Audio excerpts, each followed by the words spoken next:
यज्ञकृत्यज्ञभुज्यज्ञी यज्ञभुक्यज्ञसाधनः यज्ञातकृत्यज्ञभुज्यमन्नमन्नादयेव च आत्मयोनिः स्वयं जातो वैखानः सामगायनः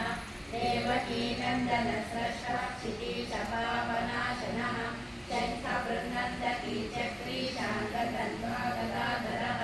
रथाङ्गपाणिरक्षोभ्यः सर्वप्रहरणायुधः श्रीसर्वप्रहरणायुधो नम इति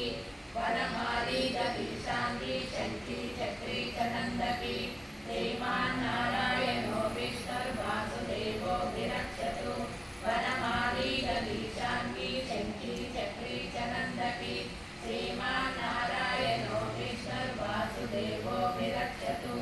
वनमालीगीशान्ती शङ्खी चक्री च नन्दकी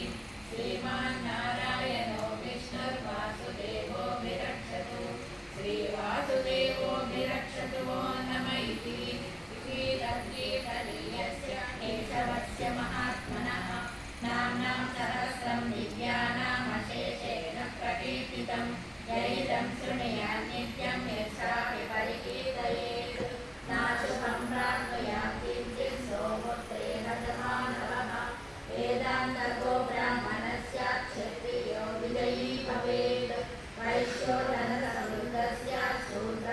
शूद्रस्मृतमवाप्नुयात् धर्मार्थी प्राप्नुयात् धर्मम् अर्थार्थी चार्थमाप्नुयात् कामानवाप्नुयात् कामी प्रजार्थी प्राप्नुयात् प्रजाः भक्तिमान् यः सदोत्ताय शुचिसत्करमानसः सहस्रं वासुदेवस्य नाम्नामेतत् प्रकीर्तयेत् यशः प्राप्नोति विपुलं याति प्राधान्यमेव च अचलां श्रियमाप्नोति श्रेयः प्राप्नोत्यनुत्तमं न भयं क्वचिदाप्नोति वीर्यं तेजश्च विन्दति भवत्यरोगो द्वितीमान् पररूपगुणान्वितः रोगान्तो मुच्यते रोगान् बद्धो मुच्येत बन्धनात् भयान्मुच्येत भीतस्तु मुच्येत अपन्नापदः दुर्गान्यधिकरत्याशु पुरुषः पुरुषोत्तमः सुवन्नाम सहस्रेण नित्यं भक्तिसमन्वितः वासुदेवाश्रयो मध्यो वासुदेवपरायणः सर्वपापविशुद्धात्मा याति ब्रह्म सनातनम् न वासुदेवभक्तानाम् अशुभं विद्यते क्वचित् जन्म मृत्युजराव्याधि भयं नैवोपजायते इमं सर्वमधीयानः श्रद्धा भक्तिसमन्वितः युज्येतात्मा सुरक्षान्तिस्तेजति स्मृतिकीर्तिभिः न क्रोधो न च मात्सर्यं न लोभो नाशुभामतिः भवन्ति कृतपुण्यानां भक्तानां पुरुषोत्तमे योऽसचत्तार्कनक्षत्रं कं दिशो भूर्महोदधिः वासुदेवस्य वीर्येण विद्युतानि महात्मनः ससुरासुरगन्धर्वं सयक्षोरकराक्षसं जगद्वशे वर्तते च कृष्णस्य सचराचरम् इन्द्रियाणि मनोबुद्धिः तत्त्वमसि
धर्म संस्थापनार्थाय